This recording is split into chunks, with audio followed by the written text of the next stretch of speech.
Thank you so much. Hopefully you enjoyed dinner and now are enjoying your dessert. So before Nat's performance, we want to take another moment to thank those who have worked tirelessly to enable the success of today's event. So first off, shout out to the BBSA Conference Committee team. Megan, Christina, Tadia, and Fametta have worked tremendously, and today was a humongous success from what I hear, so congratulations, you guys. And shout out to all the conference volunteers and moderators as well who worked to prepare today's amazing conference. We'd like to also give a special thanks to Tolu.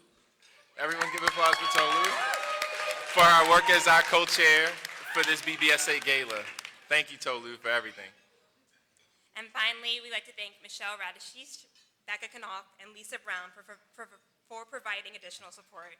Tonight would not have been possible without your help and encouragement along the way, so thank you guys all so much.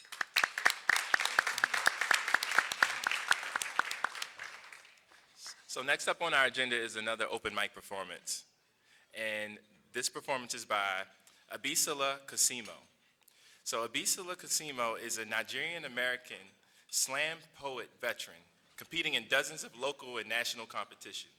She loves spreading messages of radical self-love, culture, and politicized bodies at any opportunity.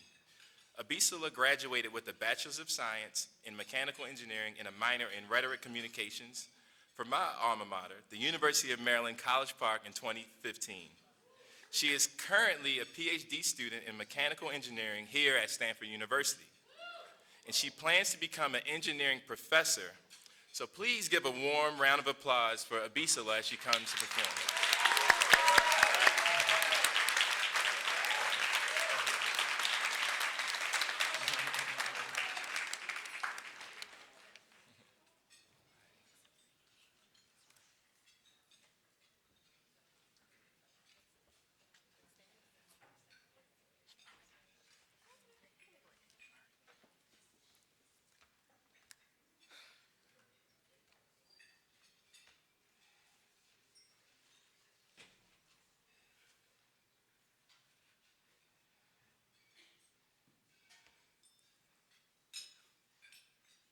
Dear red squiggly line that always appears under my name, I assure you that Abisola Kasimo is not spelled incorrectly. However, I cannot fault your failing assumption that I meant to spell Ebola Casino. Abisola in Yoruba means born into wealth. Ikushimo translates to death does not know me. I am neck deep in Nigerian culture and 6 feet under in American curses. When the teacher asked, I always answered, just call me whatever you want, because my name rolls off of tongues the way a snowball rolls down a sand dune. Even if it picks up speed, it immediately vanishes into nothing. My name holds tongues hostage, busts through clean, pearly, privileged teeth like, surprise, motherfucker, because my name is an onomatopoeia. It goes boom in throats, forces writhing tongues to praise, dance in front of uvulas. My name is the deep sigh before a difficult task. You see, some people search their whole lives to find their meaning. Nigerians have it handed down at birth. Abby and Abisola don't mean anything in my language. Did you catch the middle name? I'm a Coretta. Practically royalty with or without the king, engaged to my craft with or without the ring. I am born into wealth and destined to marry a king because death does not know me. Dear green squiggly line, that means my name is also a complete sentence. Okay, thanks. You see, it was never a matter of disliking nicknames. It was never being asked if it was okay to nick away at a name that once made this jester feel as though she could rule her own queendom. It took until 2013 for Barack Obama's name to no longer show up on my computer as misspelled. I wish we didn't have to wait until the world thought we were important enough to no longer be considered grammatically incorrect, to no longer just be a foreign juxtaposition of letters they wish to wrap their xenophobia around. I wish sitting in the melting pot didn't have to mean melting my name too. Hey, red squiggle, don't you belong on a tampon somewhere? I thought I already told you to fuck off. Because Abisola is an omen of good fortune. Coretta, the calm after a summer rainstorm. Ikushima, 6 feet of truth, and ain't I a woman? When you say my name, remember. You speak my future, remember. You conjure my past, remember. It is the first word I ever learned, and the only thing I'll leave behind. Thank you.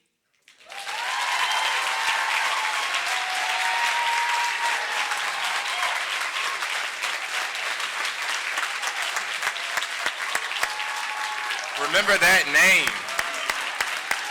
Wow.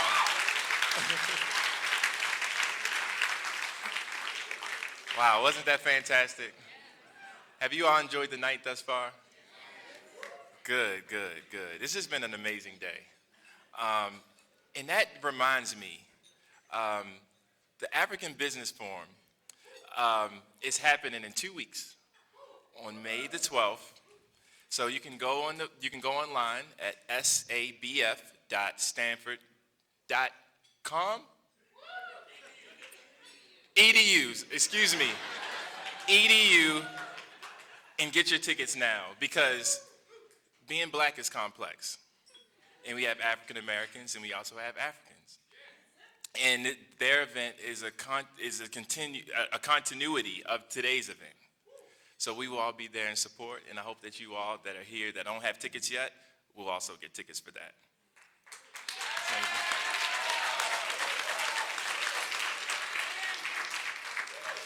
So next on our agenda is the Tapestry Award presentations. And so we're really excited about this. And for that, we're going to have Linda Parker Pennington, class of 1983, come and provide some context and lead this part of the program. So give her a round of applause as she comes.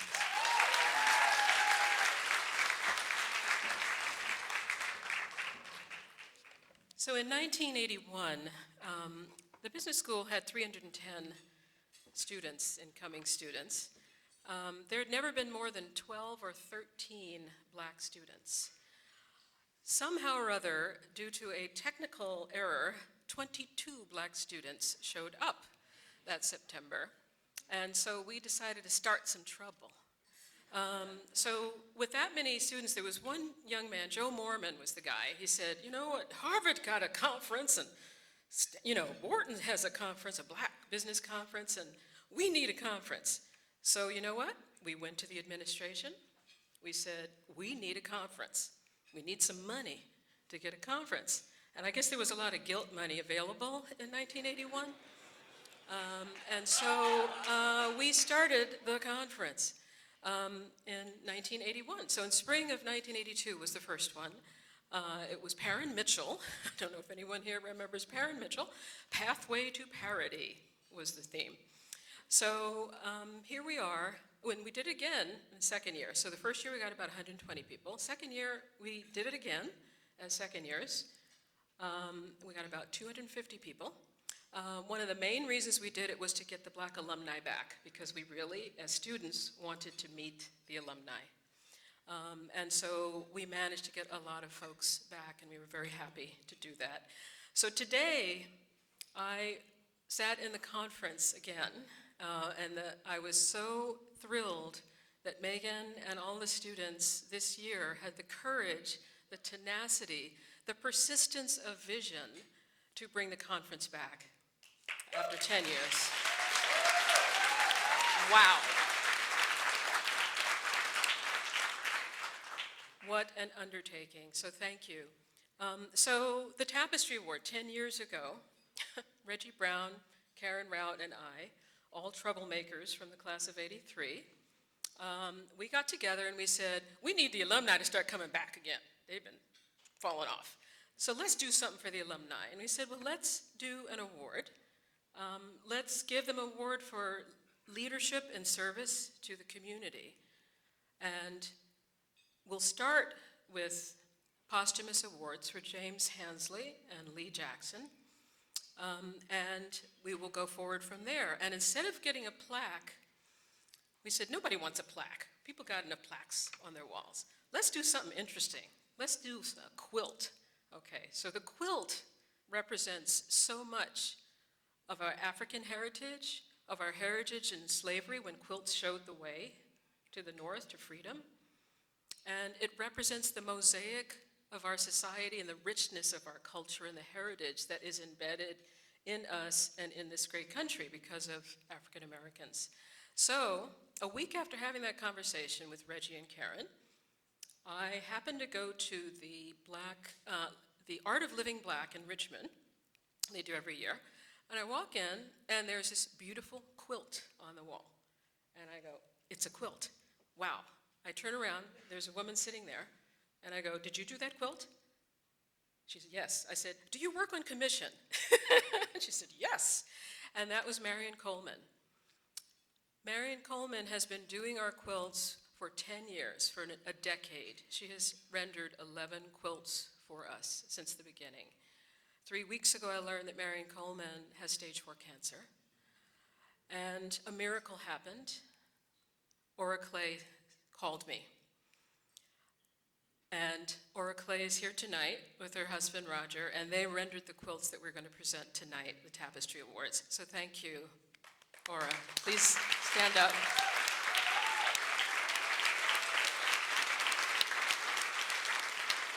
And represent. So I want to thank you, and I thank Marion for the beautiful quilts.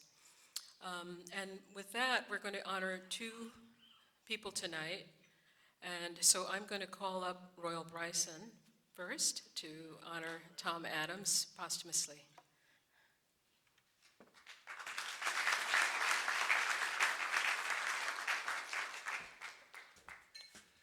All right, good evening, guys.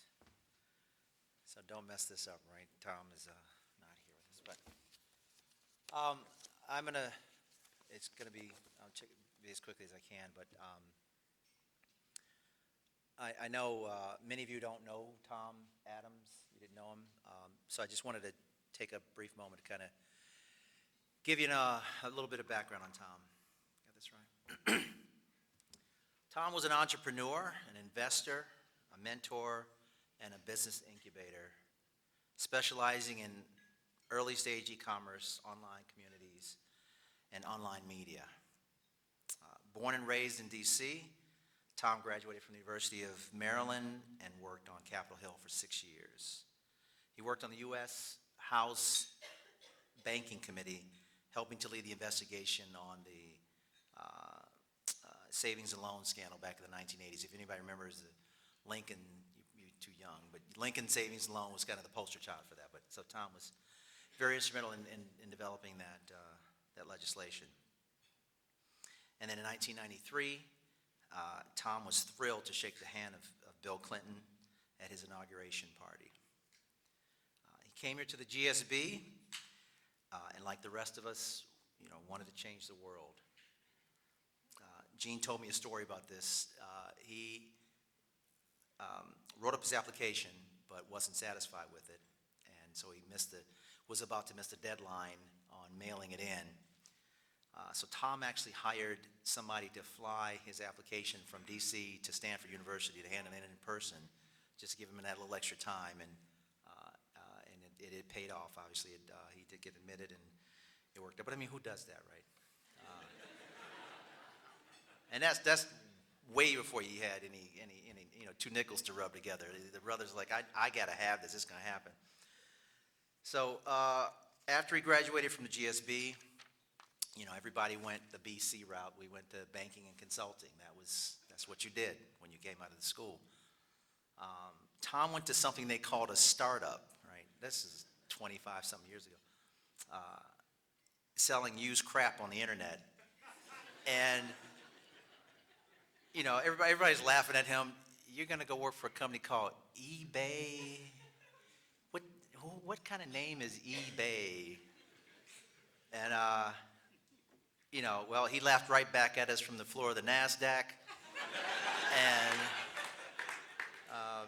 employee number 28, right, Gene? Is that, yeah, something around there? So, yeah, do the math. We didn't know jack about stock options and, warrants and all that kind of stuff. And, Dean, put that on the agenda. Put that on the, next year. Kids, you guys should know about this kind of stuff, right? Anyway, If you knew Tom, you knew his life force literally was news and politics. Like all day long. I mean, he must be rolling right now, but he could just talk about politics forever. And he went on to co-found a company called OnGo, and it was an online news media company, and they raised about $12 million from the New York Times and the Washington Post and Gannett, which is a big deal because these guys were going out of business and they were trying to find a way to survive on this in the online world. So it was a big time. But keeping in line with his political interest, in 1999, Tom and Jean hosted President Bill Clinton at their home in Atherton at a place that they've affectionately called the White House. And many of you have been there, and if you notice, it actually is like a little model of the white collar columns and all, whole 9 yards. I'm sure Bill felt quite at home being there.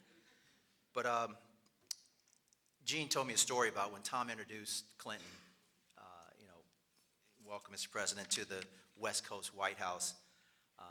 Clinton, the way he does things, right? He says, I'm a Southerner, and what I thought sitting here watching Tom is we have reversed all the roles in Gone with the Wind. We're about to remake the whole movie, and it's going to be better this time, right? This Bill. And I was like, Bill and Hillary need to stay away from black jokes, both of them. But that was the way to do it. But anyway, so yeah, got to shake the hand again. But Tom was an accomplished pilot. He owned 2 planes, and he was a very passionate automobile enthusiast as well. His last venture, he started a company called Patello, and it was a telemedical web-based company that specialized in physical therapy, to allow you to do physical therapy at home without needing to go to the doctor's office more often because it's very expensive. Sorry, doctor. Trying to put you out of business, right? And he also, he thought people might benefit from his life story, so he was starting to work with a professional biographer and to try to get and was writing a book. And then you never know what life will throw your way. And I think about this. I think when I was young, I used to say to my mother, Mom, I'm planning for my future. I'm planning to do this. I'm planning to do that. So I want to take that path. And she would say, baby, you can't plan life. All you can do is prepare. And because you never know what life is going to throw your way. But this award celebrates the mentors and teachers in Tom's life, the ones who told him to keep going, and to his dear friends and his family, who helped him on the sometimes bumpy journey that is life, right? But it's all to all his mentors and teachers who find the best in us. He's a father, a brother, a husband, a nephew, a son, a businessman, a mentor, and a friend. It's about what Brother Steve was saying this morning. You're not just one of those things. We are all many things to many people. And it's that collective that can make the difference in somebody's life. Tom wasn't finished weaving his tapestry when he was taken from us. And I say us very selfishly because he made me realize that I'm not here for me. I am here for everyone around me. And we are all here to make this world a better place. And we're here for the children. And God knows Tom loved his children, his babies.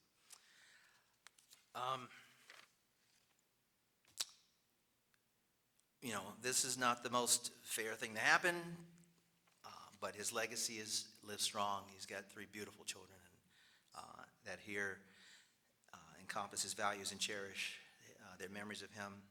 And Gene, you were right. I think Tom would see this award as his greatest accomplishment to be honored by people who share his journey was a big thing. So too soon, right?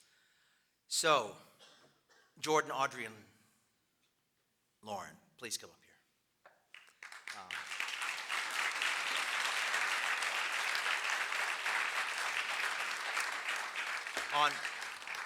On behalf of the Stanford Business School Black Alumni Association and the GSB Black Alumni Tapestry Committee, it is my honor to present you with this 2018 Tapestry Award for your father, our brother, and our friend, Thomas Jordan Adams III. Thank you, guys.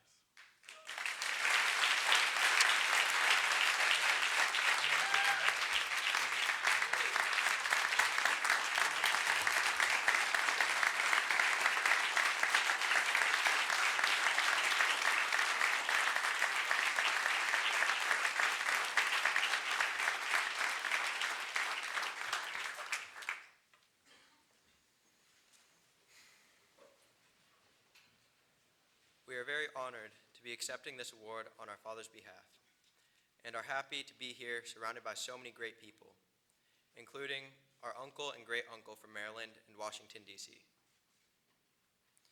I most remember my dad through the person he was, a man with incredibly strong work ethic, who was a fantastic communicator, and who treated everyone with great value and high potential.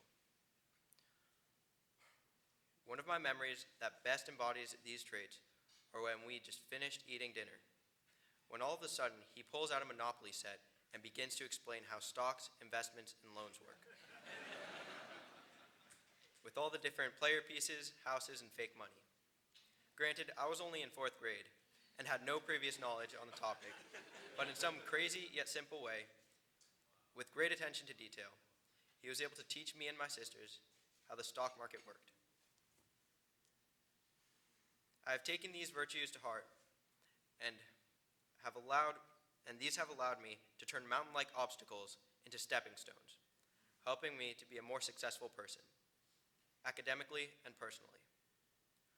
Although we miss these memories, our dad, me and my sisters see this as an opportunity to challenge ourselves, to strive in our everyday lives, and be the best people we can be. Thank you.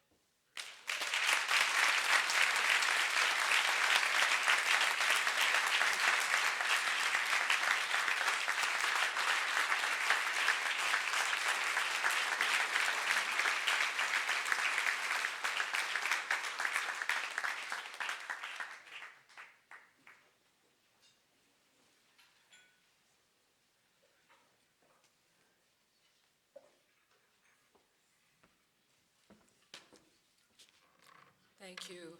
Your father was a wonderful man in every respect. So one piece of information I neglected to give you was the data on what happened after our first year. So we went from 22, they went right back down to 13 black students were admitted in the next year, just so you know. So I guess we must have started too much trouble. So what I wanted to do now is, I'm not going to read Clinton Etheridge's bio, but I am going to talk about him a little bit in the context of the criteria that we established for the Tapestry Award.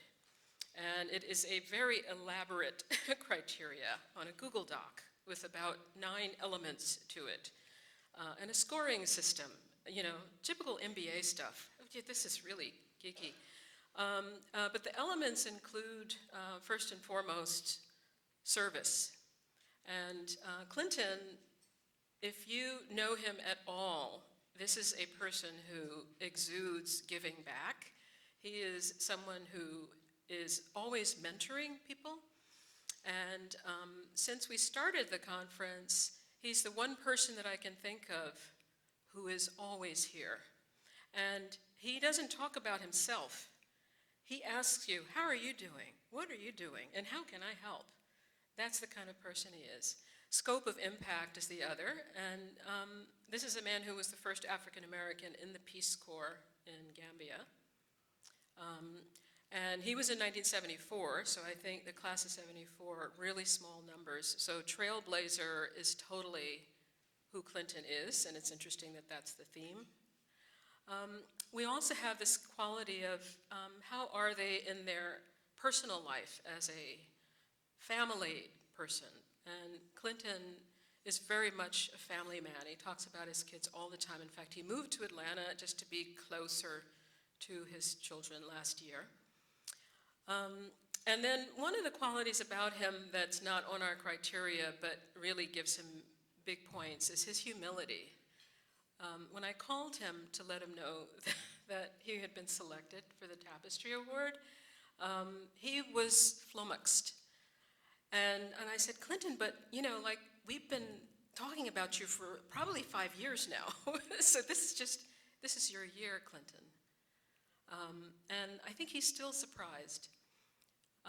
And I think once you hear what he has to say, and when we get his memoir, we'll know a lot more about him, because I don't think he's used to talking about himself. So I'm going to let Clinton do the talking now, and on behalf of the Stanford Tapestry GSB Black Alumni Tapestry Committee, I want you to come up and take your award, and we'd love to hear what you have to say, Clinton. Thank you.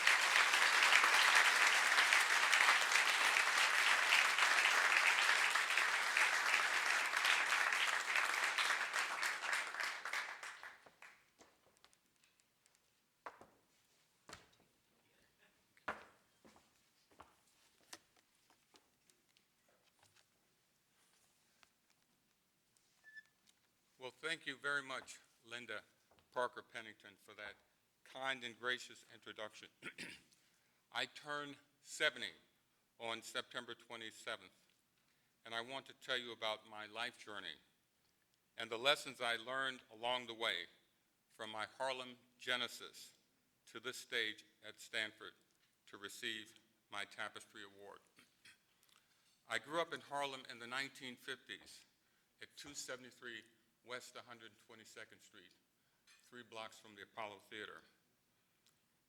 It was in a loving, nurturing family of black, middle-class, college-educated parents.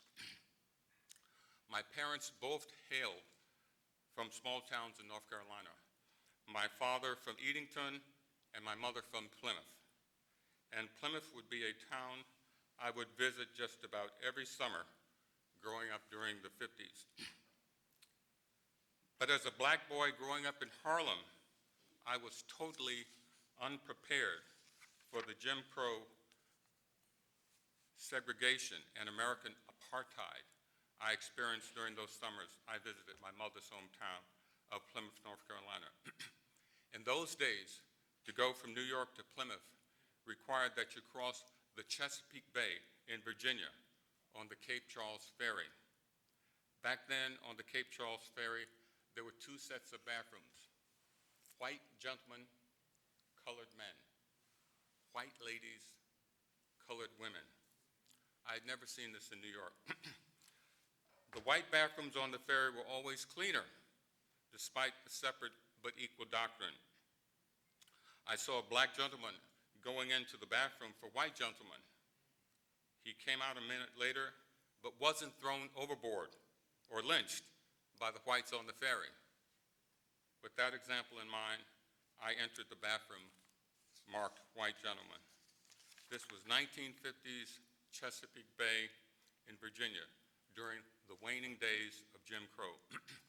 In Plymouth itself, I will never forget the experience of going to the downtown segregated Plymouth Theater to watch the latest 1950s Hollywood movies like The King and I with Yul Brynner. At the Plymouth Theater, blacks sat in the balcony and whites on the first floor, with Jim Crow segregation that was taken for granted like the rising of the sun every morning. If you were black and wanted a drink of water at the movie theater, you had to pass an empty Coca-Cola bottle through a small window in the ticket booth that separated the black and white sides, so a white employee could fill your soda bottle up from the white water fountain. This blatant Jim Crow segregation and American apartheid was a way of life in Plymouth, but it was absolutely crazy and made no sense to me. This was Plymouth, North Carolina, in the United States of America. It was not Johannesburg in the Republic of South Africa. What I experienced made a mockery of the U.S. Constitution and the Pledge of Allegiance, which I was required to recite every school day morning in Harlem. As a black boy at the Plymouth Theater, I saw that there was no liberty and justice for all. Although I experienced Jim Crow segregation and American apartheid at the Plymouth Theater and on the Cape Charles Ferry, I totally rejected the underlying premise of white superiority and black inferiority. These early experiences, in fact, strengthened my black identity and helped me better understand subsequent events in the civil rights movement. Southern segregation could have been an abstraction to me as a black boy growing up in Harlem, but I saw it up close and personal during those summer sojourns to Plymouth. In 1962, I was admitted to Manhattan's elite Stuyvesant High School, along with the Bronx High School of Science and Brooklyn Technical High School. Stuyvesant was one of the 3 specialized academic public high schools in New York City. At Stuyvesant in 1962, I read one of the most influential books of my life, the 1903 Souls of Black Folk by W.E.B. Du Bois. Du Bois was the first black to earn a PhD from Harvard with his 1895 dissertation, The Suppression of the African Slave Trade to the United States of America, 1638 to 1870. After Harvard, Du Bois became a leading black scholar and public intellectual at Atlanta University. Okay. As an activist, Du Bois helped found the NAACP in 1909 and edited its monthly magazine, The Crisis, for decades. Reading The Souls of Black Folks was an epiphany. Though the book had a lot of obscure 19th century references that eluded me, I was mesmerized by its analytical rigor and lyrical prose. In 1962, Du Bois became my first intellectual hero. In 1963, after the 1961 Freedom Riders and James Meredith's stormy 1962 integration of the University of Mississippi, the civil rights movement began appearing in the daily news headlines and on TV screens. It was seeping into the American consciousness. At that critical time in American history, Du Bois seemed prophetic to have written in his 1903 Souls of Black Folks that, quote, "The problem of the 20th century is the problem of the color line." For me, Du Bois's most thought-provoking idea was Pan-Africanism, the belief in the African diaspora, that Africans and those around the world whose ancestors came from Africa, including African Americans, should bond and identify and support the motherland. This is not unlike the modern-day support of Jews around the world for Israel. Du Bois was a pioneer 20th century Pan-Africanist himself and a key organizer of the first Pan-African Congress in London in 1900. In 1962, I knew virtually nothing about Africa and knew no Africans. Like most Americans, my view of Africa was shaped by the dark continent stereotypes of Tarzan movies. As Malcolm X put it in a 1965 Detroit speech, quote, "Having complete control over Africa, the colonial powers of Europe had projected the image of Africa negatively. Jungle savages, cannibalism, nothing civilized." In the summer of 1963, Du Bois died in Ghana, West Africa at age 95. In a historical coincidence, he died the day before the August 28th, 1963 March on Washington at which Martin Luther King delivered his very famous I Have a Dream speech. Du Bois had been living in self-imposed exile in Ghana as the guest of its president, Kwame Nkrumah. Nkrumah had invited Du Bois to Ghana to edit a new encyclopedia of the African diaspora called the Encyclopedia Africana.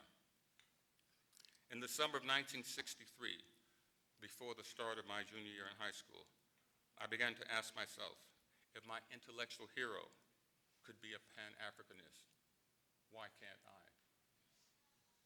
What did it mean that this great black man spent his last days in Africa? At Stuyvesant, I was an honor student and won a National Achievement Scholarship, which helped me be admitted in 1965 to Swarthmore College outside of Philadelphia. The Civil Rights Movement was opening doors of educational opportunity which young blacks felt compelled to enter. I was not James Meredith integrating the University of Mississippi, but I was one of 19 black freshmen at Swarthmore in the class of 1969. Previously, Swarthmore had only enrolled a few blacks in a typical class of 300. I felt I was helping to make history as a foot soldier in the educational vanguard of the Civil Rights Movement. When I had enrolled at Swarthmore in the fall of 1965, I was a shy, soft-spoken engineering student. As a freshman, I would have never predicted that as a senior, I would be chairman of the Swarthmore Afro-American Student Society, SAS, during one of the most controversial and turbulent events in the history of the college. But through an improbable set of circumstances, I was the SAS chairman during the January 1969 week-long dignified, disciplined, nonviolent occupation of the admissions office.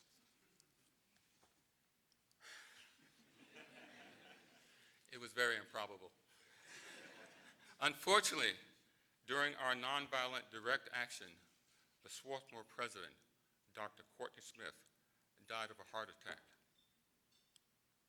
While I was relatively calm during the week-long nonviolent occupation of the admissions office, right after, I almost had a nervous breakdown and struggled to graduate on time in June 1969.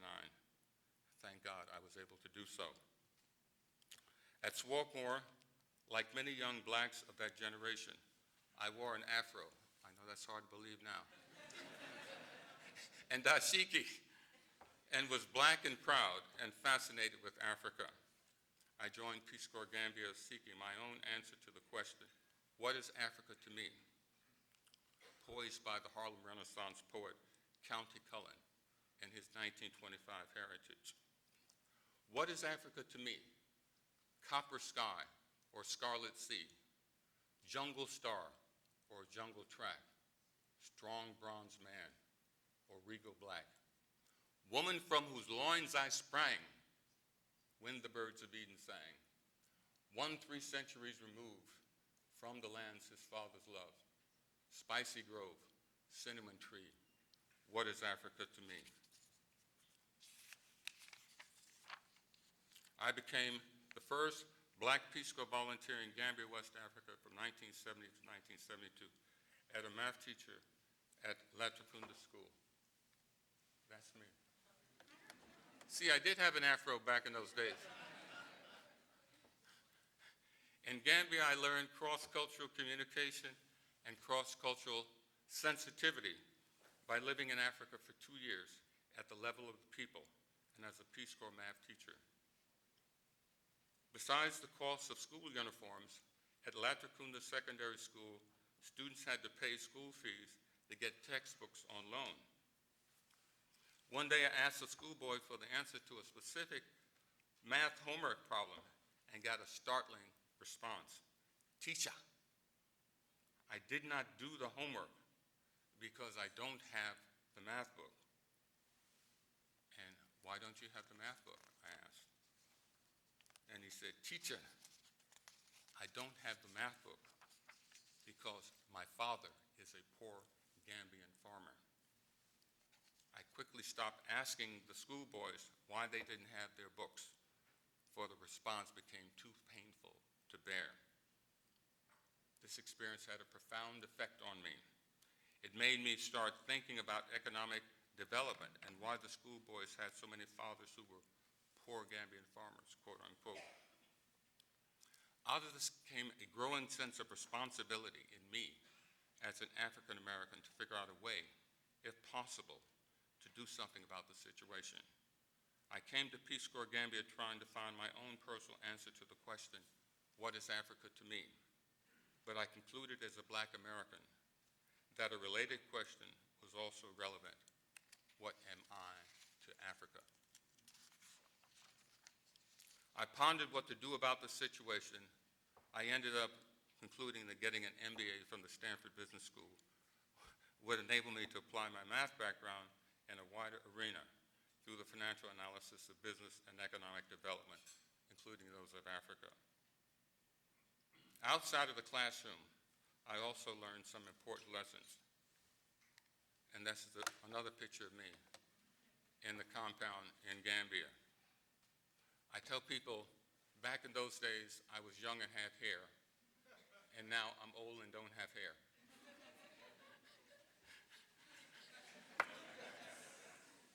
I'm just, okay. As a Black Peace Corps volunteer in Gambia decades before, I fell in love with Africa, but I didn't know how American I was until I went there. With anguished disappointment, I learned that too much time and space had separated me and my African American ancestors from Africa. Although my heart and spirit wanted to be African, my American upbringing said otherwise. For example, every Sunday night, I took my malaria pill, chloroquine phosphate, as prescribed by the Peace Corps doctors, even though the pill tasted terrible. But after about 9 months in Gambia, one Sunday night, I suddenly decided to stop taking my malaria pills because they tasted so nasty. I don't have to take these pills.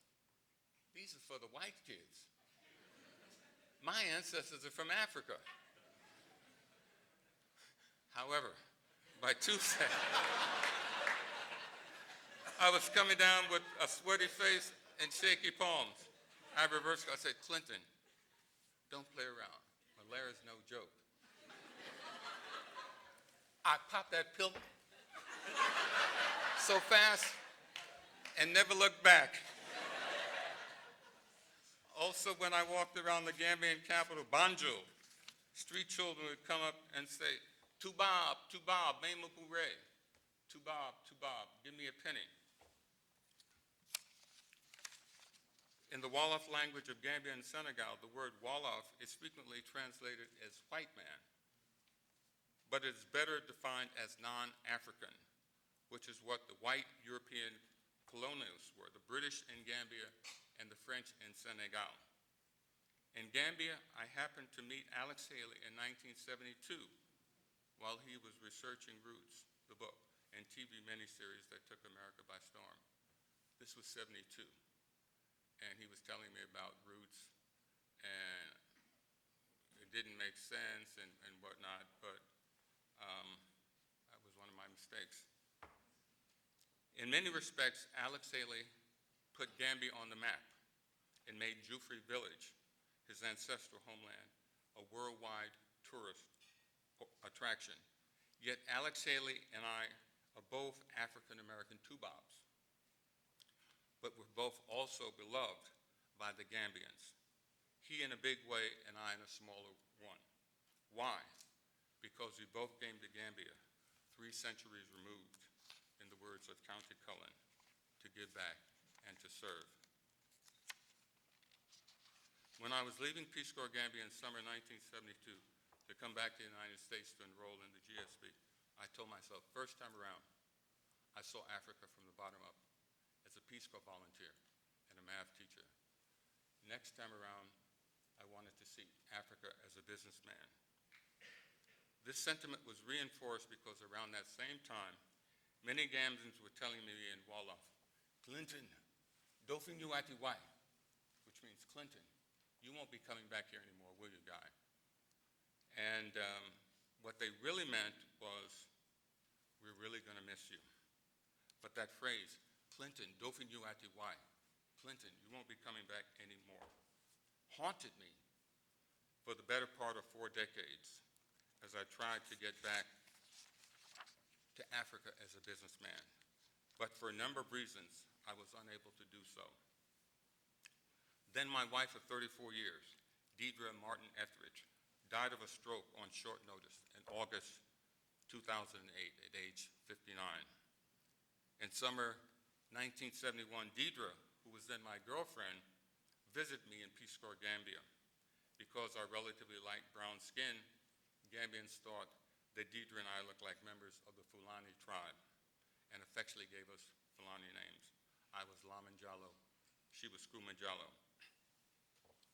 After Deidre and I married in 1974 and started a family, we often talked about going back to Gambia with our children, but Deidre ran out of time. About a year after Deidre's death, I proposed to our 3 adult children that we travel to Africa as a family in summer 2011, taking my 4-year-old granddaughter Brianna with us. Ostensibly, the trip would fulfill the dream Deidre and I had for our family of returning to explore our roots and links to Africa as Black Americans. But at a deeper level, a deeper emotional level, the real purpose would be to strengthen our family bonds now that our wife and mother and grandmother had passed away. So the Etheridge family went on a pilgrimage back to Gambia, a neighboring Senegal, in 2011. And this is a picture of us with the Gambian vice president, the lady in purple, and the minister of tourism, the lady in green. And that's my granddaughter, Brianna, sitting on the coffee table, and my 2 sons, my daughter, and 3 generations of Black Americans going back to Gambia. I chronicled my family's pilgrimage in a January 2012 article in my Swarthmore College alumni magazine, What is Africa to Me? And this is what the first page looked like. It says, 40 years after serving in the Peace Corps in Gambia, Clinton Etheridge took his family on a pilgrimage to Africa. Clinton Etheridge Jr., 69. For this Swarthmore article, I won the 2012 Lowell Thomas Award from the Society of American Travel Writers Foundation for the year's best special purpose travel article. Obviously, my family's Gambia pilgrimage and my Lowell Thomas Award were extremely gratifying and rewarding. Yet my dream remained unfulfilled of seeing Africa again as a businessman. But then along came the Stanford Institute for Innovation in Developing Economies. So, that's me on the cover of the 2014 annual report. I'm on the right there with a customer. So from June of 2013 to March of 2014, I was one of the first 5 pioneer Stanford alumni volunteer business coaches in seed, mentoring 6 high-potential West African small and medium enterprises, 4 from Ghana, 1 from Nigeria, and 1 from Sierra Leone. So this is a picture of me with my African customers. And this is a picture of me at a board meeting in Kumasi, Ghana, Vesta Oil Mills. So the gentleman in the center is the chairman of the board, and he's also an Ashanti chief. But his day job is as a commercial broker in Accra, Ghana, and he's also the vice president of the Ghana Chamber of Commerce.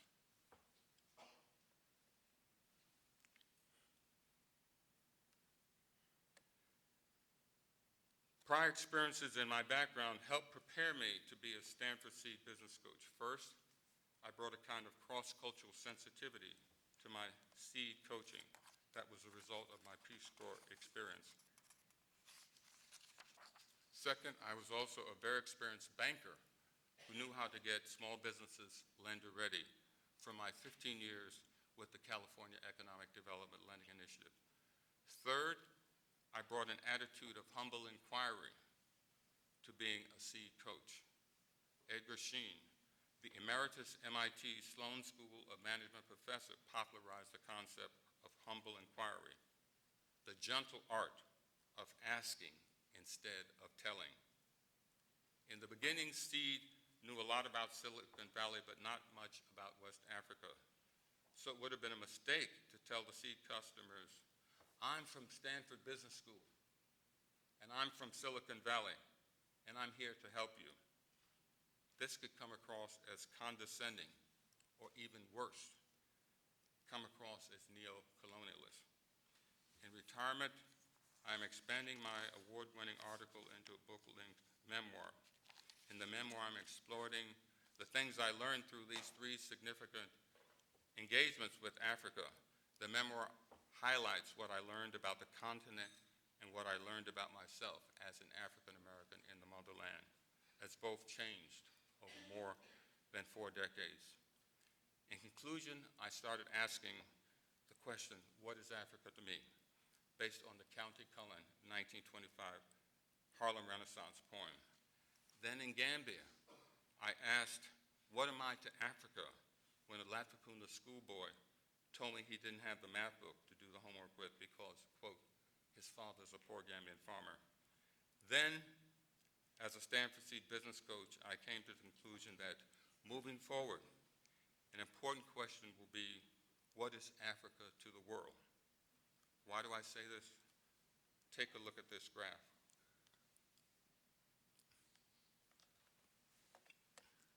The United Nations projects that Africa will overtake Asia as the most populous continent on Earth within 100 years.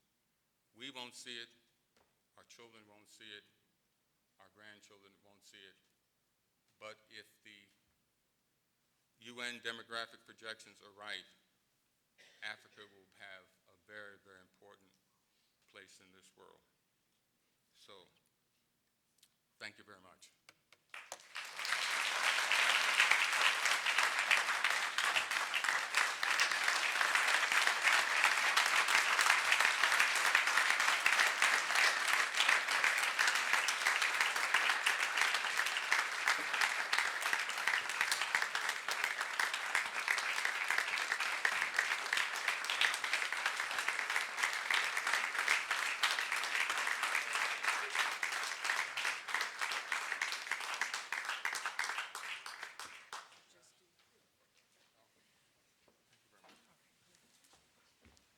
So now we have a little surprise. I'm going to ask my classmate Karen Rout, class of '83, to come up. There's a stair over there.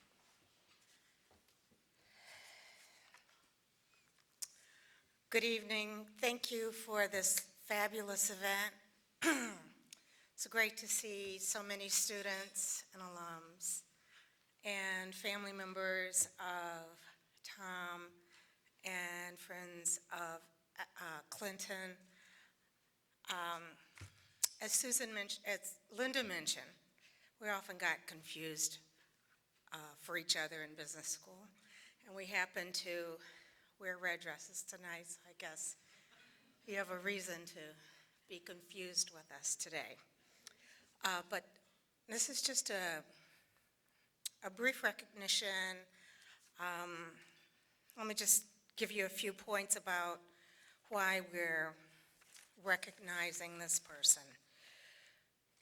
I know that navigating the business school isn't easy, either as faculty or as staff members, but we have a champion who has helped us get to where we are today, to have such a fabulous event, to navigate the deans, the professors, the staff, the colleagues, the students, and the wonderful alums. The person we're going to bring up later today, who may be turning a little red about now, but I'm not going to look that way, always has a smile on her face, and I've learned she's beyond capable of supporting the Black alumni in her role, and for that, I am terribly grateful. I'll give you an example of something that she shepherded through the administration for us, and that was the big Spike Lee, Justin Simeon event a couple of years ago. We didn't know what we were doing, and the alumni just forged ahead and went on to do what we thought would be fabulous. And I still have people coming up to me saying, when is the next event like that? And I smile at them and say, I'm not going to be part of that, but hopefully another group of alums, some of you who are here tonight, will be. And it's really important for the alumni to stay involved, and I think there are probably 50 of us here tonight, and it's because of the support and the way that she's able to support us in our efforts to do all kinds of things. So earlier this year, I was on campus talking to Mava Johnson Richard, who is head of the career counseling. Is it still called that? Something like that. And we were chatting, and and Lisa Brown came by, and Mava said, well, we should recognize Lisa.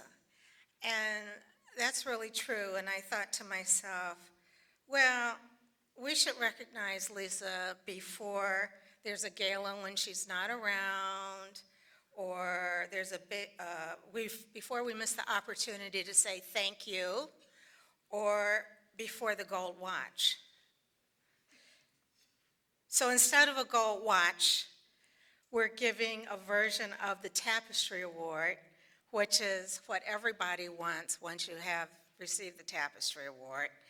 And so, Lisa, this is a special award to you tonight, and I hope you'll come up. It doesn't have your picture on it, but it's symbolic of how we feel about you and the opportunity to recognize you tonight. So this particular quilt is called Live, Love, and Sing, and it was created by Aura Clay, who's here.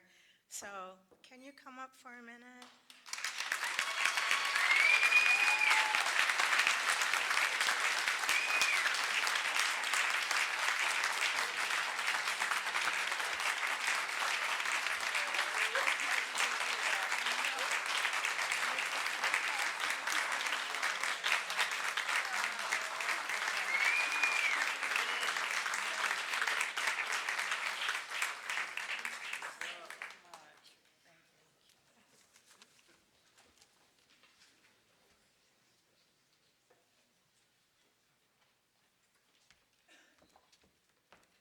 All right.